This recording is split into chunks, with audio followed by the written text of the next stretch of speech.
What's going on, everybody? To tell you the truth, I'm exhausted. It's been a heck of a night and a heck of a day. I have been engaging with these various folks on X about these different debunking videos that they're putting out about Candace Owens. This account, Lisa Knows, which we'll get to.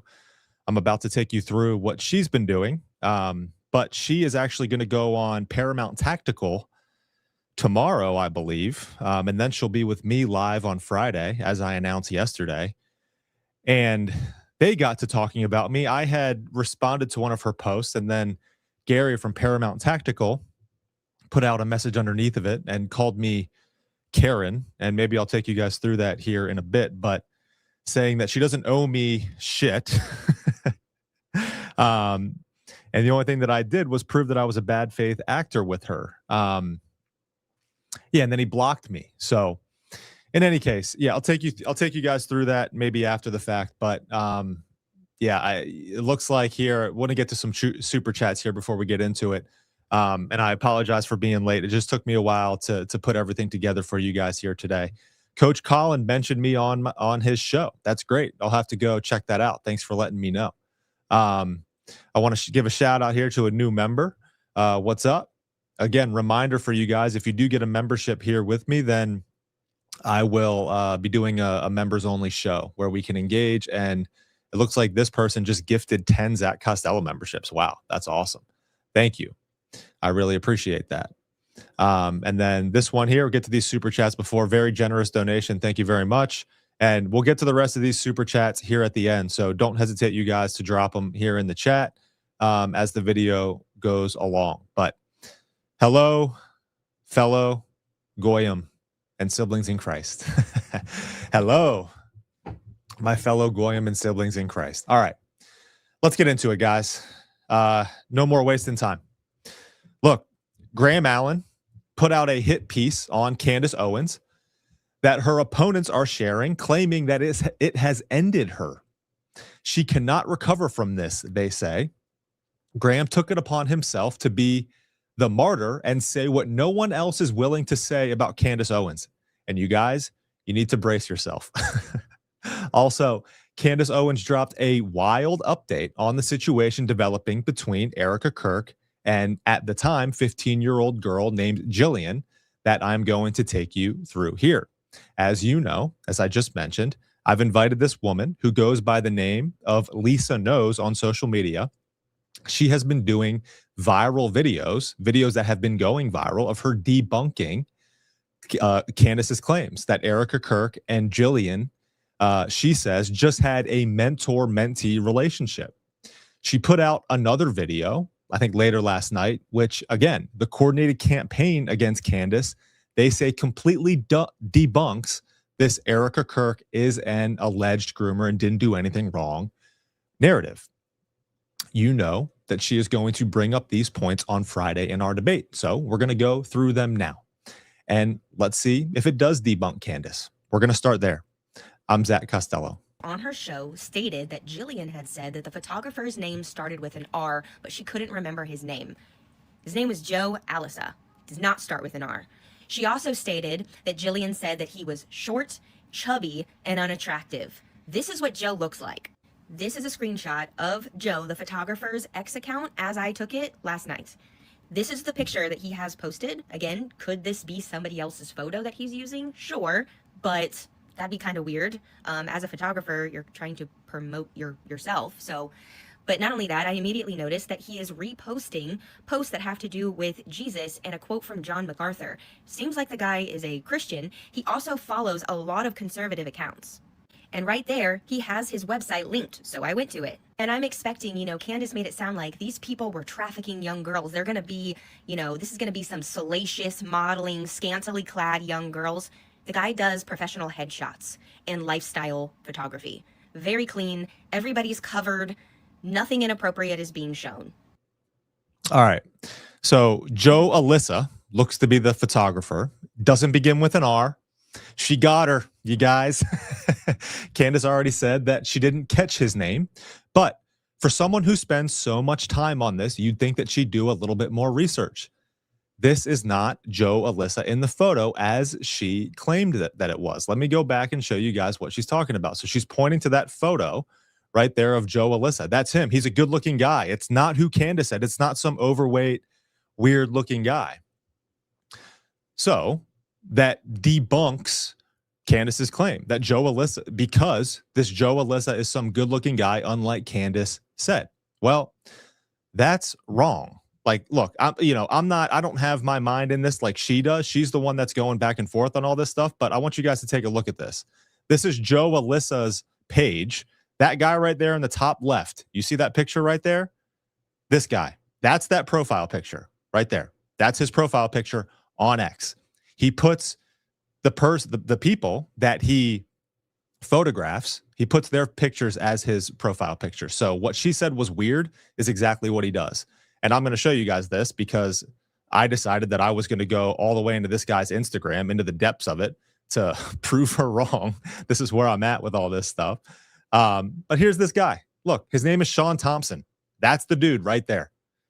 That is the guy, Sean Thompson. He gets photographed by this dude all the time. So there's that. Okay.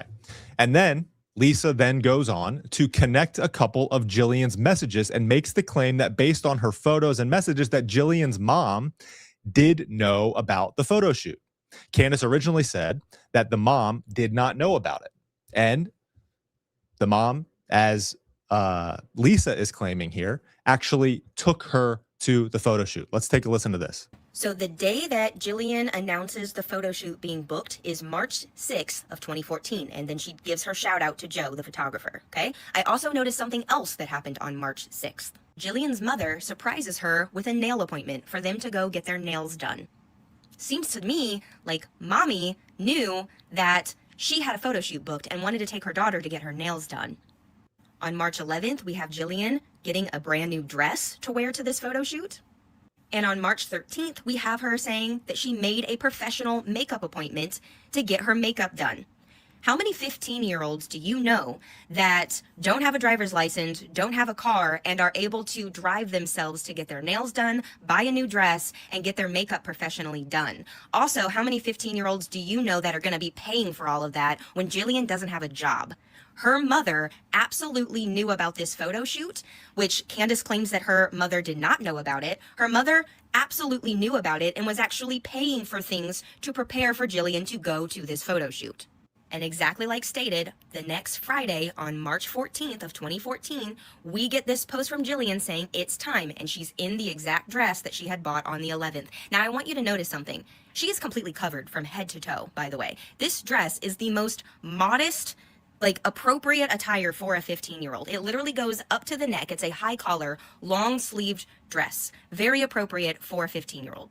Now, Jillian gives us a play-by-play of this entire day, and when you open the tweet up, it will actually give you the exact date and timestamp. Now, X shows you the time zone of the viewer. Whoever is looking at it, it's going to be in your time zone, not the time zone of the poster. So I'm in Arizona. Jillian was in Michigan when she posted this. I am currently 2 hours behind Michigan. So it says 1:07 p.m. on March 14th of 2014. That would be 3:07 p.m. Michigan time. Then we have her thanking Joe, the photographer, at 2:45 p.m., which would be 4:45 p.m. Michigan time. Then at 2:56 p.m., which would be 4:56 p.m., we have Jillian making a comment about her mother's driving. Because yes, ladies and gentlemen, that's right. Jillian's own mother drove her to the photo shoot. Okay. All right. So first of all of this information, these additional messages came out after Candace's last episode. But Candace also claims to have spoken with Jillian. And this right here, if Jillian's mom did know about this and take her to the photo shoot, would be an adjustment to the information that Candace has. Again, she has done this. Candace has. And she does do this when new information emerges despite what all of her critics say. How many times have we seen her make an adjustment and clarify her mistakes when new information is presented? This stuff that she just found here, she goes and she talks about it in this video. It just came out. Like these messages were added somehow to Jillian's account, which is interesting. A whole bunch of new posts just get put on. How does that happen? In any case, all of this mental gymnastics and all of this talking, you guys, what are we talking about here? What is the meat of the matter? Which is that Erika Kirk inserted herself into this 15-year-old girl's life and was exchanging inappropriate messages with a 15-year-old girl when she was 25 years old. Okay? We need to bring up this message. Let's bring back up this message again. Let me call you. Hold on, sweetheart. Give me a sex. Wow. Okay. Ha ha ha. Sec. Correction. Sex too, but not from you. LOL. Again, when you issue a typo in a text message, you don't follow up with something like that with any of your friends or anything like that. I mean, what you do is you say, oh, shoot, I'm sorry. That was voice text. That was Siri. My mistake. That's weird. Okay. You know, you don't say sex to, but not from you. This is completely inappropriate to do with, I mean, like I said last week, maybe I would do this to my wife joking around, but nobody else. Certainly not a 15-year-old girl if I'm 25 years old. LOL. And then they laugh about it. And then she finishes, I don't bat for the other team just yet. So then she jokes around about being gay with this 15-year-old girl. Oh my goodness. So what are we talking about here? Okay. And then we've got the memes back and forth of I want to be in your lady garden. Know what I'm saying? Like, or I want to touch your butt, the Finding Nemo. And this Lisa, she discounts those things because Jillian sent them to Erika. We have no proof that Erika had anything to do with these memes. Well, when you use this text, this message right here with the give me sex and sex too, but not from you, and I don't bat for the other team. When you use this message right here and then apply that context to those memes, it certainly makes it look bad. It certainly makes it look a lot worse. Okay. Now, Candace posted a wild update, as she called it, today because she got a tip that someone, upon further research, discovered at the time of her textual relationship with Erika, Jillian lived in a trailer park with a neighborhood that is known for the highest incidence of child sex trafficking. I forwarded the information to Jillian, and she confirmed it to be true. So to recap, after striking up bizarre friendship with a 15-year-old girl who lives in a trailer park without a father, a then 25-year-old Erika proceeded to love bomb Jillian by telling her how beautiful she was, or is. She then asked Jillian for her address to send chocolate covered strawberries, meaning Erika was plenty aware of where Jillian lived. Erika knew she was not living with a father in a home, just like Erika knew she was a minor. And yet, according to Jillian, this did not stop Erika from arranging her to get photographs taken. And then that last line says, without ever having communicated this with her mother. See, it's interesting here because we obviously have a difference. Candace has been apparently talking to Jillian, and Lisa, I would assume, is not talking to Jillian. So it's going to be interesting to see how this plays out here with the mother and whether or not she knew. So we'll see how that plays out. But here we go. So let's get to the actual tip itself.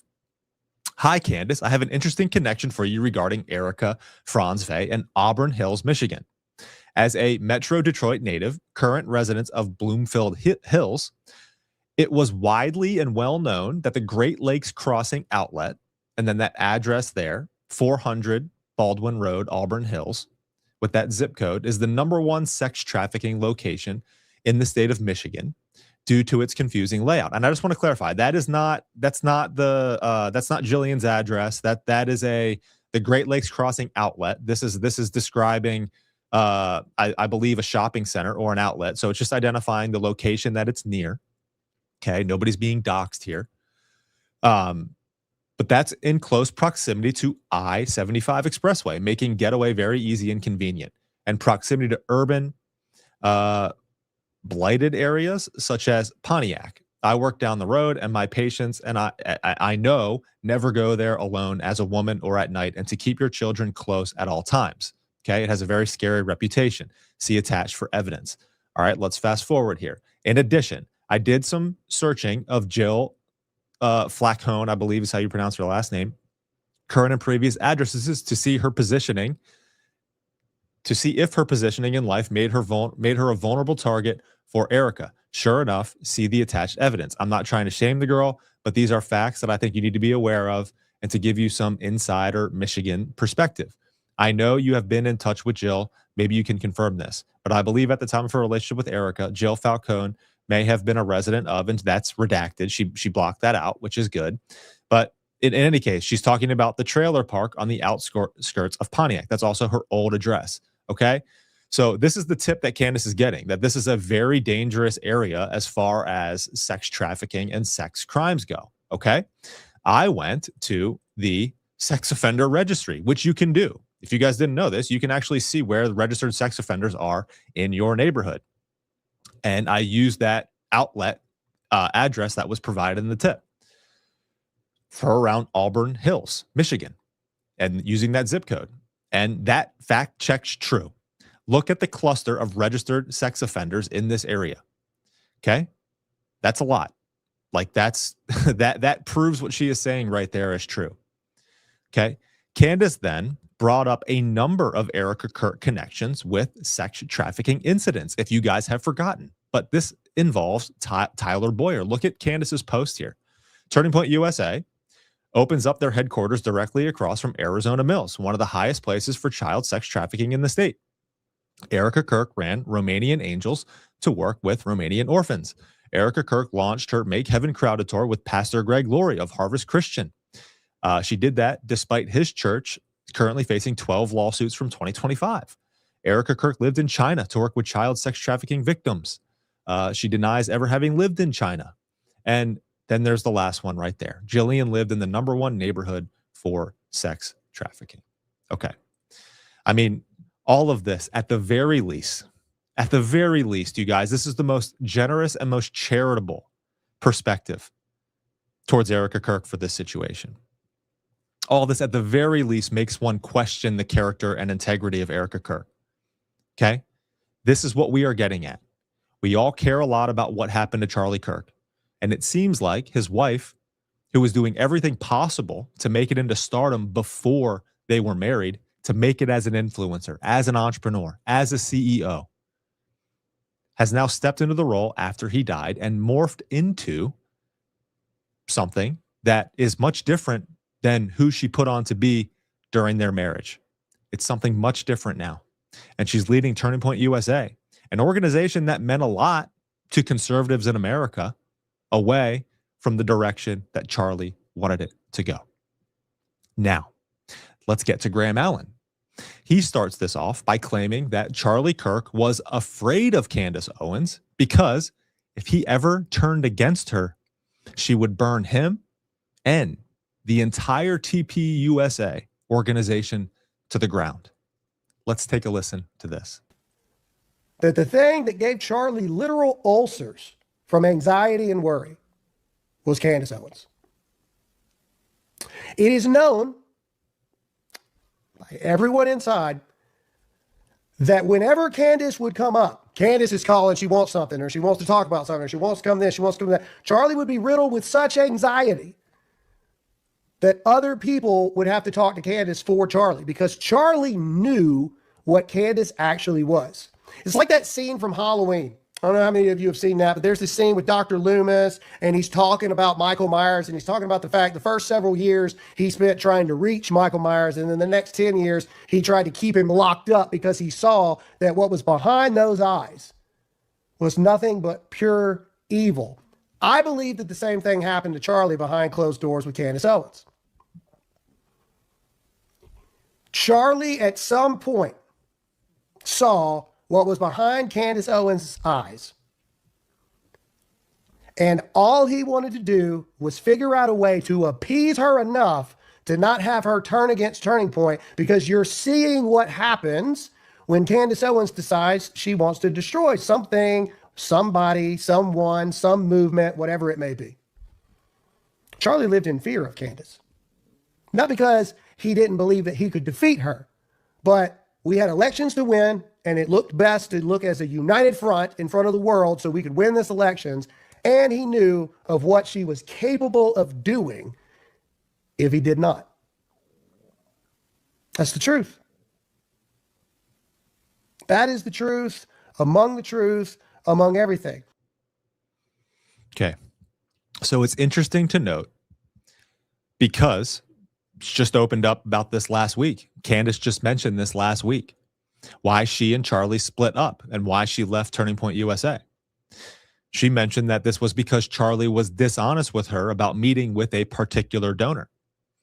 I think what has become very clear is that Charlie Kirk was not afraid of Candace Owens, as Graham talks about here, but he was afraid or concerned about what his donors thought of Candace Owens.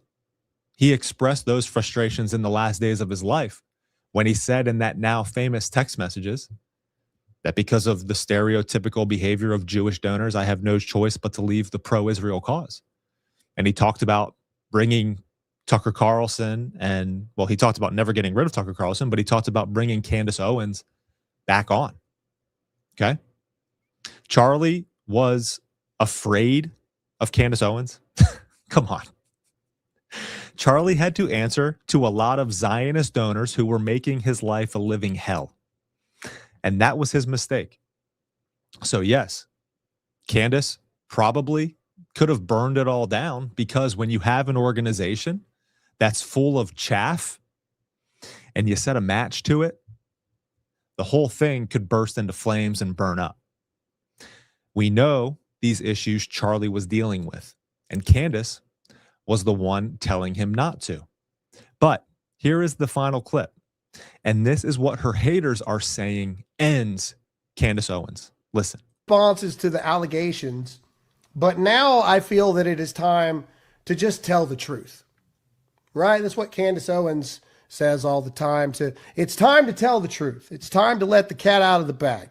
And here's the truth that no one has ever wanted to say for the entirety of the past decade.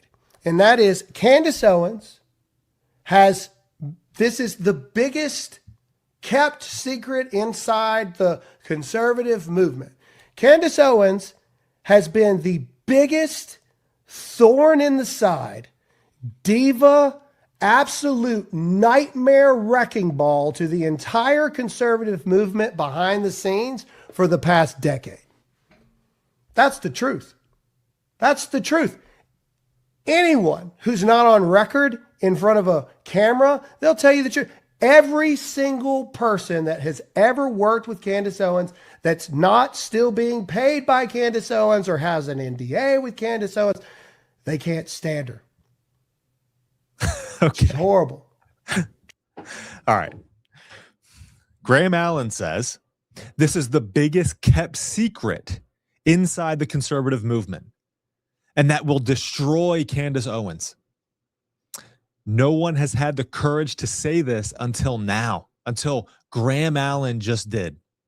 And brace yourselves, guys. What is it? That there are conservatives that don't like Candace Owens. Oh my gosh. I had no idea. I had no idea. How will she survive this? Oh my gosh. This ended her. All of this debunking and all of this ending. Look, there are some people that are just problems. Okay. Candace Owens is a problem. Think of someone like Kanye West. He's a problem. And I mean that in a good way. I myself, I'm unemployable. I talk about this all the time. I understand Candace Owens. I understand this independent, against the grain, anti-establishment mentality. And I think a lot of people do that follow her. I think a lot of you guys that follow me do as well. Here's what it comes down to. I'm not a conservative, okay? I'm going to come out and say that to you right now. This conservative movement, this Republican movement, this MAGA movement. I'm not a conservative. I'm not a Republican. I'm not MAGA. You know what I am? I'm a Christian. Any Christian that labels themselves something of this world is an idolater. There's no man or party that I prioritize over Christ and the truth. Okay? Christ is the key to remaining on the right side of history, always. But this makes us a problem to those who are in charge, to those who are in power in the world. And this has been the case for authentic Christians who have stood their ground for the faith throughout history. And we will finish with Jesus's words here, Matthew 10, chapter 16 through 39, a longer one today, but this is going to equip us with the strength that we need in times like these. Okay? I am a wolf, or I'm sorry, excuse me. I am sending you out like sheep among wolves. Therefore, be as shrewd as snakes and as innocent as doves. Be on your guard. You will be handed over to the local councils and you will be flogged in the synagogues. On my account, you will be brought before governors and kings as witnesses to them and to the Gentiles. But when they arrest you, do not worry about what you will say or how you will say it. At that time, you will be given what to say, for it will not be you speaking, but the Spirit of your Father speaking through you. Brother will betray brother to death, and a father his child. Children will rebel against their parents and have them put to death. You will be hated by everyone because of me, but the one who stands firm to the end will be saved. When you are persecuted in one place, flee to another. Truly, I tell you, you will not finish going through the towns of Israel before the Son of Man comes. The student is not above the teacher, nor a servant above his master. It is enough for students to be like their teachers and servants like their masters. If the head of the house has been called Beelzebub, how much more the members of his household? So do not be afraid of them, for there is nothing concealed that will not be disclosed, or hidden that will not be made known. What I tell you in the dark, speak in the daylight. What is whispered in your ear, proclaim from the roofs. Do not be afraid of those who kill the body but cannot kill the soul. Rather, be afraid of the one who can destroy both soul and body in hell. Are there not sparrows sold? Are not two sparrows sold for a penny? Yet not one of them will fall to the ground outside your Father's care.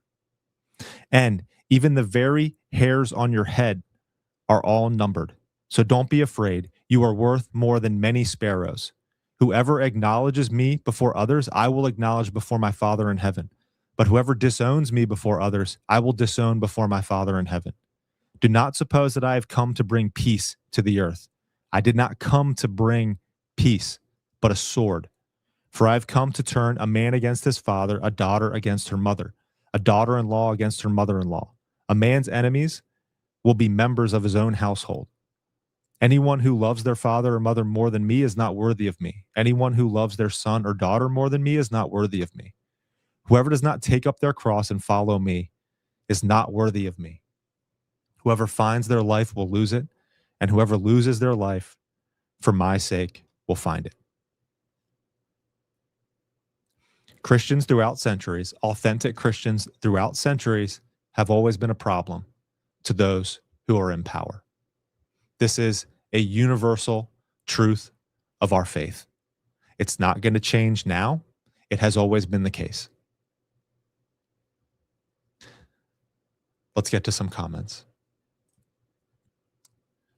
Eric, I see you there, a regular. Hey, Zach, great to see the channel growing. I appreciate it. I wish it would be growing faster, but can't be too picky. I appreciate you.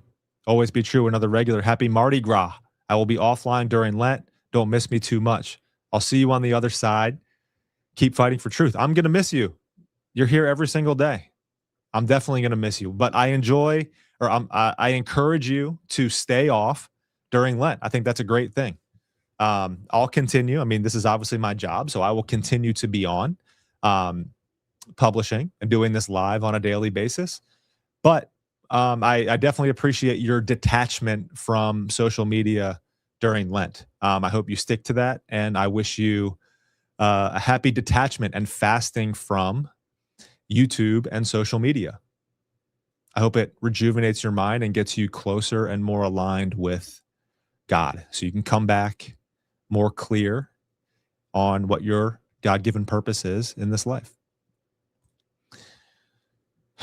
Jamie, thank you. Gary is a low IQ Fed. He blocked you because he can't outwit you. LOL. God bless you and your family this Lent. Keep up the good fight. It's disappointing to see that he blocked me.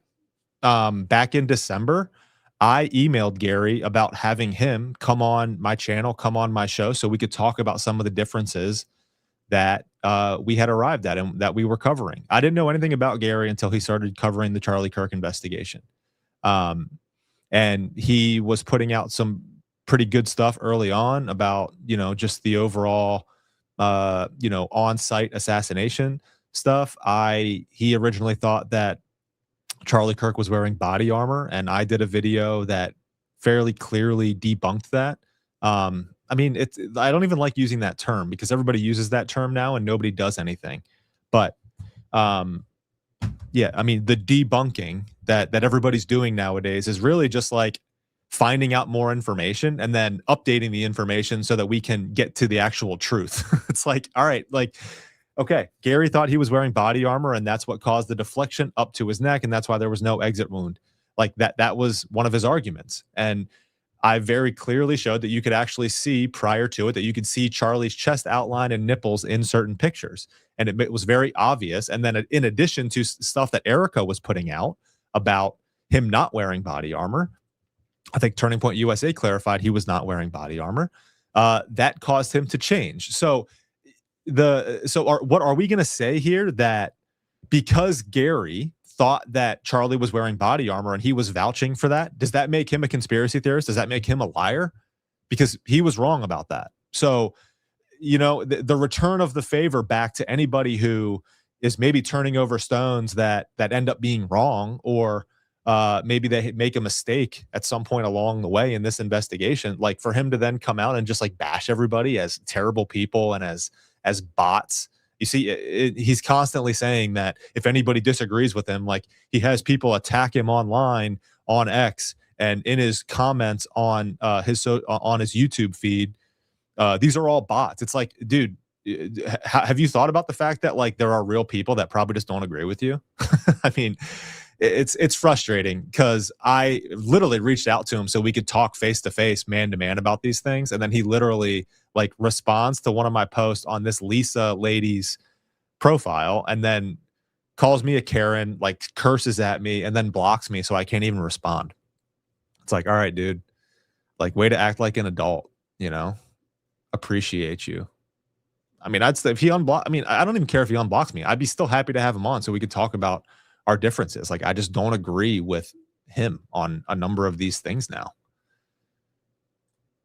Thanks for that, though. Intuition Jen, you gifted 5 memberships. Thank you so much. That's awesome. Thank you for that. Marty, thank you. I told Coach you were early about the casket, not late. Did he say that I was late about the casket video? I mean, obviously, I know that I put it up. Obviously, it came out in the week or so after Charlie died, and I put it up yesterday.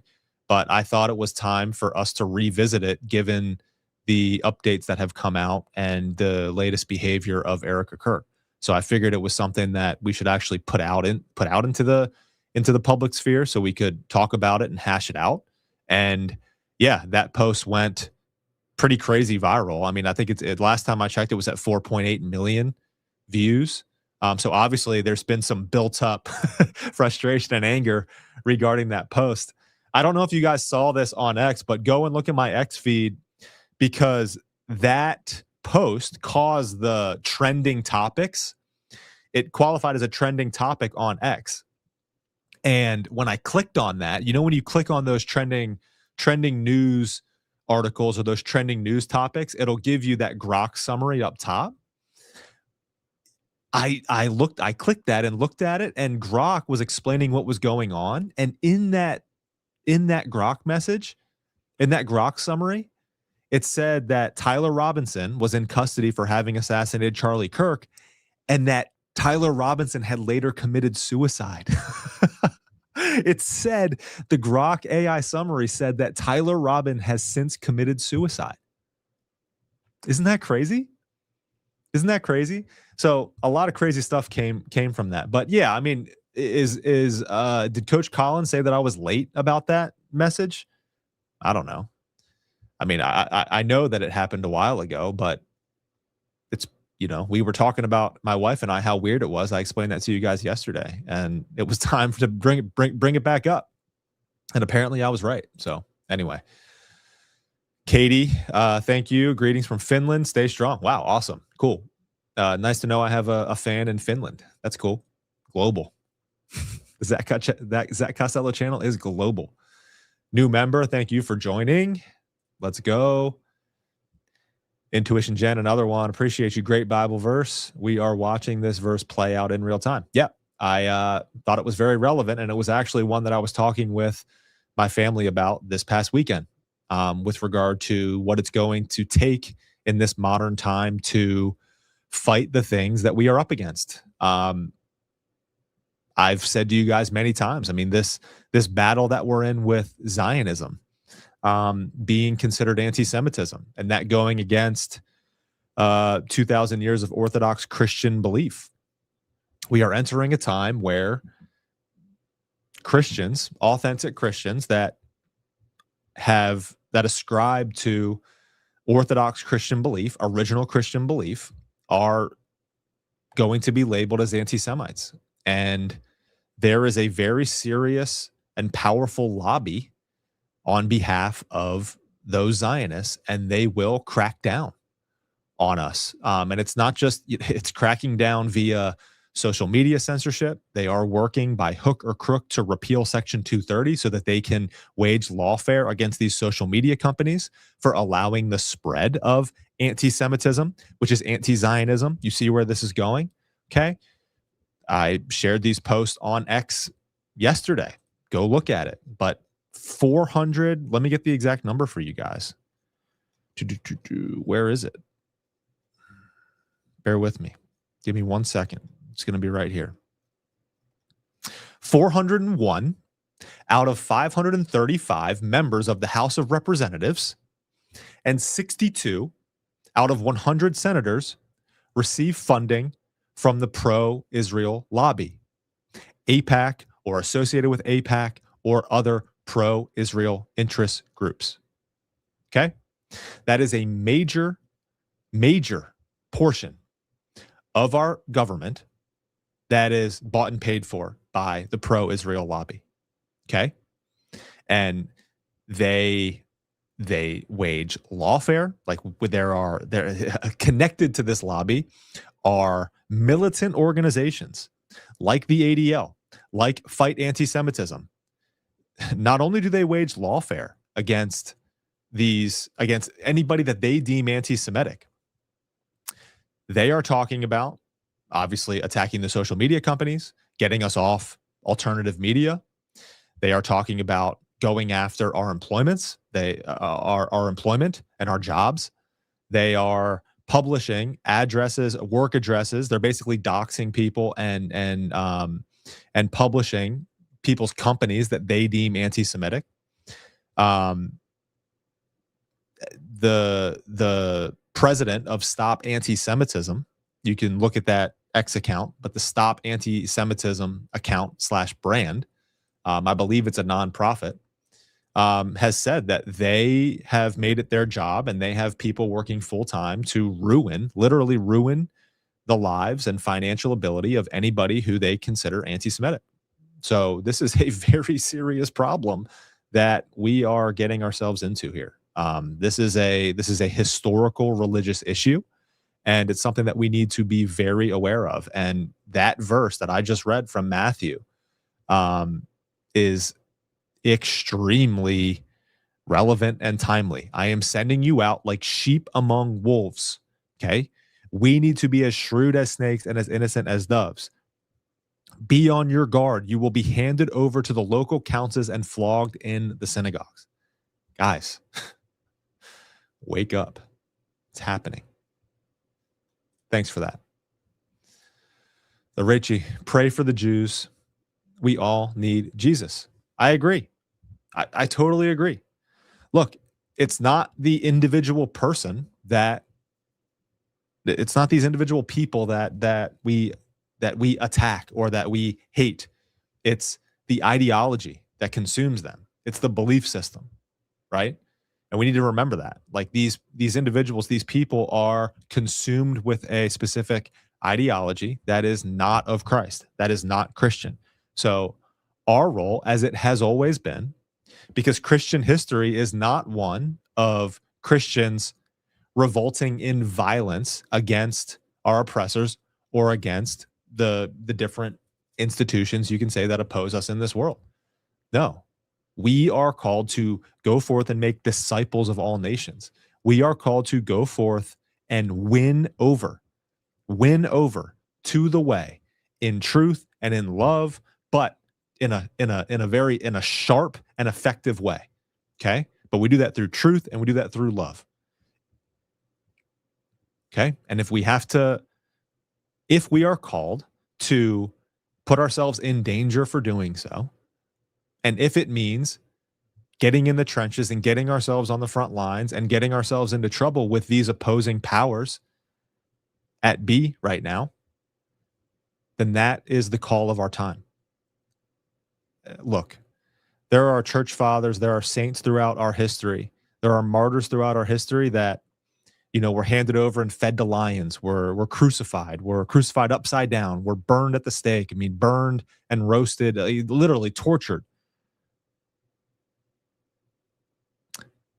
You can think of it as we have it pretty easy if maybe they just shadow ban our YouTube account.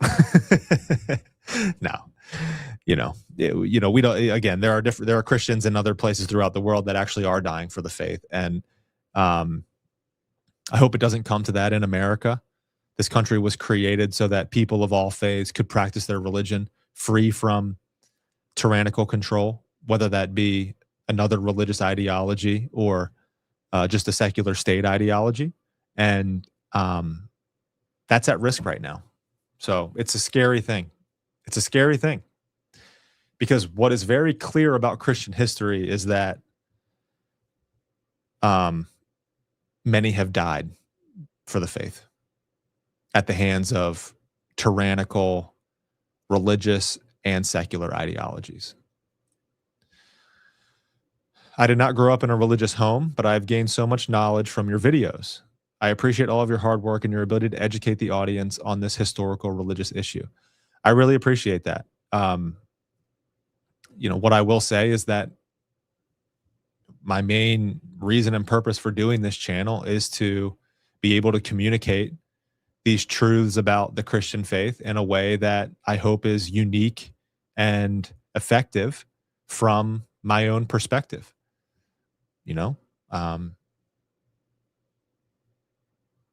I really appreciate you saying that you've gained knowledge from my videos. Thank you for that. That means a lot to me. I'll continue to do my best and step up to the plate. Thank you. Natalie, thank you for becoming a member. All right, guys, that's it. Check out ZachCostello.com. You can buy yourself some God First merch or some One Nation Under God merch as well. That's a good way to support the channel and also get something in return. I appreciate all of you. Let's work to fight this fight and to stay in truth. This is a nasty battle that we're engaged in. It's not easy. I started this video out saying that I was tired because it seems like it's hard to make progress on social media with regard to fighting for the truth. There's so many different opinions out there. There's so many, I don't know, bad faith actors. And, to be honest with you, I'm allowing this Lisa individual to come on Friday to talk about these things and this debate.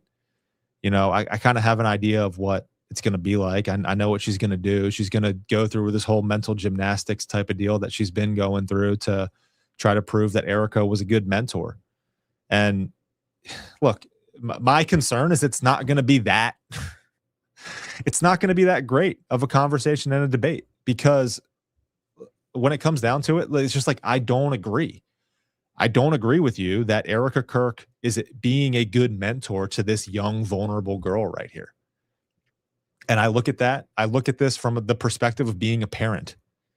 I think that it's just very obvious and common sense that if somebody was engaging with your child like this, talking, joking about, different sex things, pretending they're typos, sending these memes back and forth, if my son or daughter were sending memes like this to someone who was older than them, 25 years old, who's maybe getting them to try to do something from a profession standpoint, I'm going to step in. I'm going to be like, absolutely not. Who are you talking to? Cut this person off. Absolutely not. Get away from my son. But look, I'm a father.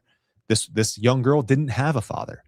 And if her mother ended up taking her to the photo shoot and her mother saw what was going on with Erika Kirk and talking about these things, then, I'm questioning the parenting decision is what it comes down to. All right. So, but what's frustrating about this is I was engaging with her, and I don't want to go too far down this rabbit hole, but this is where the Paramount Tactical situation comes up, because I was engaging with this girl. I invited her on this show today, on Tuesday, and she refused because she said she had the flu. She said she was sick and she couldn't speak. So I was like, all right, and then she asked if we could do Friday. And I was like, all right, we'll do Friday. I was partial to doing it sooner because her video topics have been trending and you want to hit the trending news. But then, so then she puts out the toast that she's going in enemy territory. And I said, enemy territory. Wow. That's crazy. We're going to have a conversation. I'm going to be interested to hear how you plan to defend Erika Kirk in this circumstance. It's just interesting to see that so many Christians are willing to die on the hill of defending Erika Kirk and the way that she's talking to this 15-year-old girl. All right. So then I put a post out. I put that post out. Enemy territory. Wow, it's incredible how many Christians are willing to die on the hill. This was okay for Erika Kirk to talk to a 15-year-old girl like this. And then she responds with a post on her X feed with a video with text and a video of her responding to my tweet, to what I had just posted. A video talking about the enemies of Christianity. And I responded to that video and said, hold on. I thought that you had the flu and you couldn't talk. Here you are publishing a video talking about how I'm an enemy of Christianity. What's up with that? And then she responds with, you better delete this because this post I put up last week. She put up a video responding to me, we're having a real-time conversation. She put up a video that she published last week calling Candace Owens her enemy. What is that? What is that? We're trying to have a conversation back and forth, and then you use a video that you used from last week to come at me when you're talking about Candace Owens being an enemy of Christianity. I am not Candace Owens. I'm not Candace Owens. And so I just said, all right, sorry, got me. It's this kind of shit. And then I'm sorry, excuse me. This kind of stuff. It just frustrates me. And then that's what Gary from Paramount Tactical said.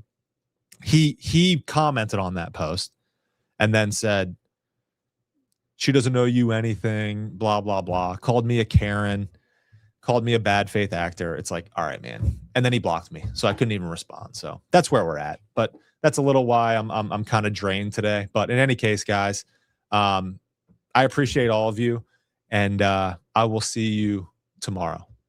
I'm Zach Costello.